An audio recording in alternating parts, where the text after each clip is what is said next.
Hospital administration ഫീൽഡിൽ ഒരു ജോലി ആഗ്രഹിക്കുന്നുണ്ട്. എന്നാൽ സ്കൂളിംഗ് കോളേജ് കാലഘട്ടത്തിലെ എഡ്യൂക്കേഷൻ സ്ട്രീം മറ്റൊന്നായതുകൊണ്ട് ഇതെങ്ങനെ സാധിക്കും എന്നുള്ള കൺഫ്യൂഷനിലാണോ നിങ്ങൾ? എങ്കിൽ ആ കൺഫ്യൂഷൻ വേണ്ട. ക്രസന്റ് എഡ്യൂടെക്കിന്റെ 6 months diploma in hospital administration course പഠിക്കൂ.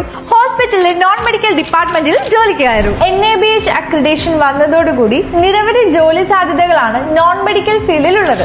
Public relation officer, HR executive, insurance executive, marketing executive, patient relation officer, front office executive തുടങ്ങിയ നിരവധി ജോലി സാധ്യതകൾ ക്രസന്റ് എഡ്യൂടെക്കിന്റെ ഹോസ്പിറ്റൽ അഡ്മിനിസ്ട്രേഷൻ കോഴ്സിലൂടെ നിങ്ങൾക്ക് നേടാവുന്നതാണ്. ആഡ് ഓൺ കോഴ്സ് ഒന്നും വേണ്ടേ? GST, ടാലി, അക്കൗണ്ടിംഗ് തുടങ്ങിയ കോഴ്സുകളും മോക്ക് ഇന്റർവ്യൂ പ്രിപ്പറേഷൻസും ഇന്റർവ്യൂ പ്രിപ്പറേഷനും ക്രസന്റ് എഡ്യൂടെക് നിങ്ങൾക്ക് പ്രൊവൈഡ് ചെയ്യുന്നു. അപ്പോ ഇങ്ങനെയാ ക്രസന്റ് എഡ്യൂടെക്കിന്റെ ഹോസ്പിറ്റൽ അഡ്മിനിസ്ട്രേഷൻ കോഴ്സിലേക്ക് ജോയിൻ ചെയ്യല്ലേ? കൂടുതൽ വിവരങ്ങൾക്കായി താഴെ കാണുന്ന നമ്പറിലേക്ക് കോൺടാക്ട് ചെയ്യൂ.